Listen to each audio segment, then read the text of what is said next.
Urdu empire के मुअज़्ज़ज़ साथियों, अस्सलाम वालेकुम। प्यारे साथियों, याजूज माजूज हजरत नूह अलैहिस्सलाम के तीसरे बेटे याफस की औलाद में से हैं। ये इंसानी नस्ल के दो बड़े वैशी कबीले गुजर चुके हैं जो अपने इर्द गिर्द रहने वालों पर बहुत ज्यादा जुल्म और ज्यादतियां करते थे और इंसानी बस्तियां तक ताराज कर देते थे। कुरान मजीद की आयात और आयत के मतलब और तारीखी शुहाद से मालूम होता है कि ये लोग शमाल मशरकी एशिया में जिंदगी बसर करते थे और अपने वाशियाना हमलों के नतीजे में एशिया के जनूबी और मगरबी इलाकों में मुसीबत बर्पा कर दिया करते थे। बाज तारीख दानों ने उनके रहायशी इलाके कुमास्को और तोबल से के आसपास बतलाया है और बाज का ख्याल है कि याजूज माजूज के शहर तिब्बत और चीन से बहरे मुंजमद शमाली तक और मगरब में तुर्कमानिस्तान तक फैले हुए थे। हजरत जुल्करनैन के जमाने में याजूज माजूज के हमले वबाल जान बन गए थे। उनकी रोकथाम के लिए जुल्करनैन ने पहाड़ों के माबैन ऊंची और मजबूत सद दीवार तामीर फरमाई। जुल्करनैन और सद जुल्करनैन का जिक्र कुरान करीम की सूरत अल कहफ में मौजूद है। जिस जुल्करनैन का कुरान में जिक्र है, तारीखी तौर पर वो कौन शख्स है? तारीख की मशहूर शख्सियतों में ये दास्तान किस पर मुंतबक होती है, इस सिलसिले में मुफस्सिरीन के दरमियान इख्तिलाफ है। तारीखी किताबों के मुताले के बाद लोगों ने जुल्करनैन की शख्सियत और सद जुल्करनैन से मुतल्लक मुख्तलिफ अंदाजे लगाए हैं। बहुत से कदीम उलमा और मुफक्कर सिकंदर आजम को ही जुल्करनैन मानते थे, मगर बाज उसका इनकार करके ये दलील पेश करते हैं कि जुल्करनैन दरअसल हजरत सुलेमान अलैहिस्सलाम का ही खता था। जदीद जमाने के कुछ मुफस्सिरीन जुल्करनैन को कदीम ईरानी बादशाह साइरस आज़म कोरश आज़म का दूसरा नाम करार देते हैं और ये निस्बतन ज्यादा करीन कयास है, मगर बहरहाल अभी तक यकीन के साथ किसी शख्सियत को उसका मुस्ताक नहीं ठहराया जा सकता। जुल्करनैन की बाबत कुरान ने सराहत की है कि वो एक ऐसा हुक्मरान था जिसको अल्लाह ने असबाब वसाइल की फरवानी से नवाजा हुआ था। वो मशरकी और मगरबी ममालों को फतह करता हुआ एक ऐसे पहाड़ी दर्रे पर पहुंचा जिसकी दूसरी तरफ याजूज माजूज थे। कुरान करीम की सूरत कहफ में बहवाला याजूज माजूज जुल्करनैन की हालातों बयान करते हुए फरमाया गया कि जब वो अपनी शमाली मुहिम के दौरान 100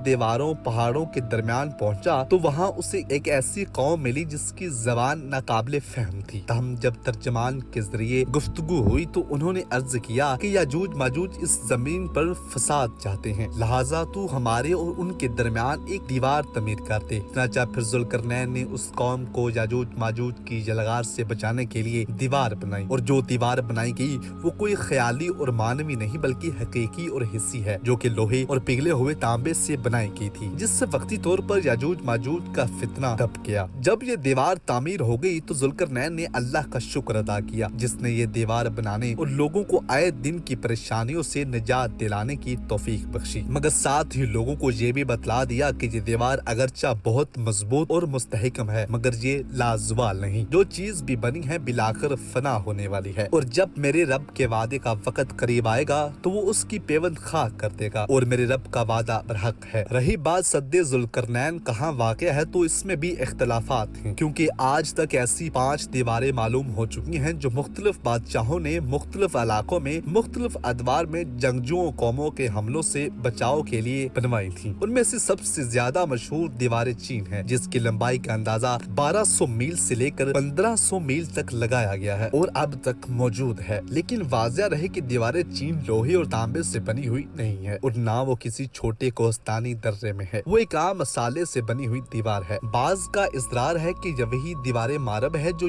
यमन में है। ये ठीक है कि दीवारें मारब एक कोहस्तानी दर्रे में बनाई गई है, लेकिन वो सैलाब को रोकने के लिए और पानी के जखीरा करने के मकसद से बनाई गई है। वैसे भी वो लोहे और तांबे से बनी हुई नहीं, जबकि उलमा व मुहक्किकीन की गवाही के मुताबिक सरजमीन कफकाज में दरियाए खुजर और दरियाए सियाह के दरमियान पहाड़ों का एक सिलसिला है जो एक दीवार की तरह शमाल और जनूब को एक दूसरे से अलग करता है। उसमें एक दीवार की तरह का दर्रा भी मौजूद है जो मशहूर दर्रा दारियाल है। यहाँ अब तक एक कदीम तारीखी लोहे की दीवार नजर आती है। उसी बिना पर बहुत से लोगों का नजरिया है कि दीवार जुल्करनैन यही है। अगरचा सदे जुल्करनैन बड़ी मजबूत बनाई गई है जिसके ऊपर चढ़कर या उसमें सुराख करके याजूज माजूज का इधर आना मुमकिन नहीं, लेकिन जब अल्लाह का वादा पूरा होगा तो उसे रेजा रेजा करके जमीन के बराबर कर देगा। उस वादे से मुराद क़यामत के करीब याजूज माजूज का ज़ुहूर है। सही बुखारी की एक हदीस में हजूर अकरम सल्लल्लाहु अलैहि वसल्लम ने उस दीवार में थोड़े से सुराख को फितने के करीब होने से ताबीर फरमाया। एक और हदीस में आता है कि याजूज माजूज हर रोज उस दीवार को खोदते हैं और फिर कल के लिए छोड़ देते हैं। लेकिन जब अल्लाह की मशियात उनके खुरूज की होगी तो फिर वो कहेंगे कि कल इंशाल्लाह इसको खो देंगे और फिर दूसरे दिन वो उससे निकलने में कामयाब हो जाएंगे और जमीन में फसाद फैलाना शुरू कर देंगे, यानी इंसानों को भी खाने से गुरेज नहीं करेंगे। तो अल्लाह ताला की तरफ से हजरत ईसा अलैहिस्सलाम को हुक्म होगा कि वो मुसलमानों को तूर की तरफ जमा कर ले, क्योंकि याजूज माजूज का मुकाबला किसी के बस में न होगा। हजरत ईसा अलैहिस्सलाम उनके साथी उस वक्त ऐसी जगह खड़े होंगे जहाँ गज़ा की सख्त किल्लत होगी। फिर लोगों की दरख्वास्त पर हजरत ईसा अलैहिस्सलाम याजूज माजूज के लिए बद्दुआ फरमाएंगे। बस अल्लाह ताला उनकी गर्दनों और कानों में कीड़ा पैदा कर देगा जो बाद में फोड़ा बन जाएगा, जिसके फटने से